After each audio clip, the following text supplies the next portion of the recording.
Jesus é Senhor do sábado. Olá, queridos, vamos meditar num texto no Evangelho de Mateus, capítulo 12, do versículo 1 ao 8, que diz assim: Naquele tempo passou Jesus pelas searas em dia de sábado. Seus discípulos, tendo fome, começaram a colher espigas e a comer. Quando os fariseus viram isto, lhe disseram: Olha, os teus discípulos fazem o que não é lícito fazer no sábado. Ele, porém, lhes disse: Não lestes o que fez Davi quando teve fome, ele e os que com ele estavam? Como entrou na casa de Deus e comeu os pães da proposição, que não lhe era lícito comer, nem aos que com ele estavam, mas só aos sacerdotes? Ou não lestes na lei que no sábado os sacerdotes no templo violam o dia e ficam sem culpa? Mas, ou melhor, eu vos digo que está aqui quem é maior do que o templo. Mas se vós soubesseis o que significa, misericórdia quero e não sacrifícios, não condenaríeis os inocentes, pois o Filho do Homem é Senhor do sábado. Amém?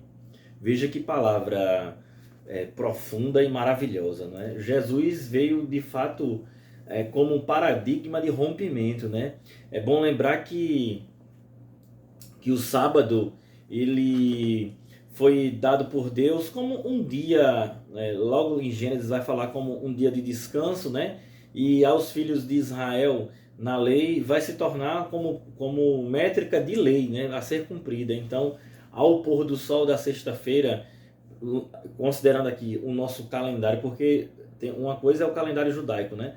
Mas no sábado, o que equivale para o ocidente, ao pôr do sol da sexta-feira até o pôr do sol do sábado. Então, os filhos de Israel, eles se abstinham de todas as atividades de trabalho, porque seria considerado um dia de descanso.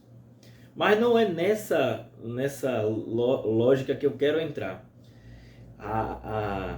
O entendimento do texto aqui é o rompimento que Jesus, não só o rompimento, né, de entender o que é templo e morada do Espírito Santo, do que é mais importante, porque ele mesmo demonstra, os fariseus estavam sempre para apontar Jesus em alguma coisa, mas ele mesmo demonstra que não lestes na lei, no versículo 3, o que fez Davi quando teve fome e os que com ele estavam, eles comeram os pães da proposição, né? O que não era lícito comer, somente aos sacerdotes, entendeu?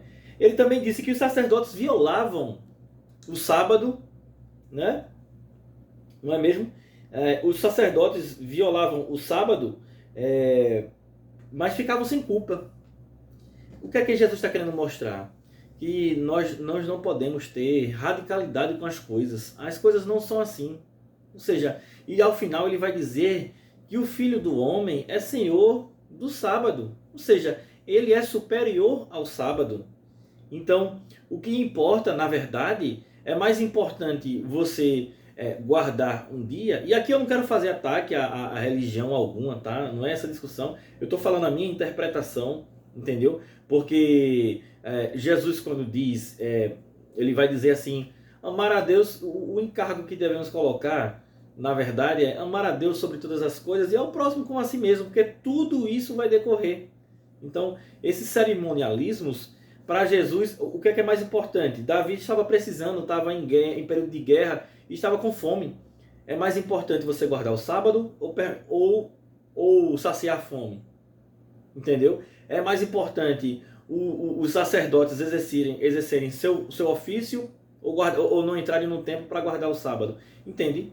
Então, assim, na verdade, ele vai dizer que depois ficará bem claro que nós somos o templo e morada do Espírito Santo. Então, a preocupação na verdade, é o nosso corpo ser morada e templo do Espírito Santo. Porque, na verdade, o ser humano, né, ele busca sempre os legalismos para sempre se comparando a alguém. Eu sou mais santo do que este, eu sou mais santo do que aquele, porque eu faço isso, porque eu faço aquilo. E isso, na verdade, se você pensar, isso é justiça própria. Mas o sangue já foi expiado, foi pago, foi expiado, foi sacrifício de sangue daquele que não tinha culpa, aquele que podia oferecer. Nós não temos condições de nos achegar a Deus. Nós não temos você pode até ter, mas é necessário que você entenda que é o Senhor que nos santifica. E Jesus vem para meio que para romper isso, né? É o que ele diz aqui no versículo 7. E aí eu quero ir finalizando o que ele diz: misericórdia quero e não sacrifícios. Não, senão ele não condenaria os inocentes. Deus quer a misericórdia. Nós temos que tolerar o próximo, entender que as pessoas são limitadas, que cada um tem o seu tempo, que Deus tem uma forma de trabalhar na vida de cada um. O sacrifício já foi pago.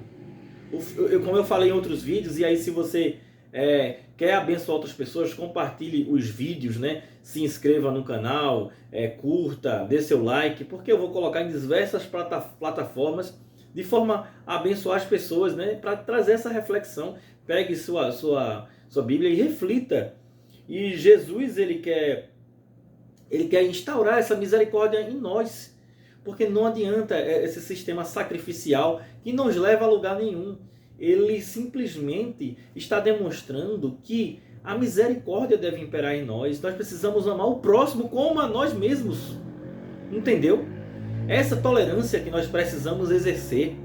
Parar com esses legalismos de achar que você é melhor do que o outro porque você faz isso. Ninguém sabe do coração de ninguém.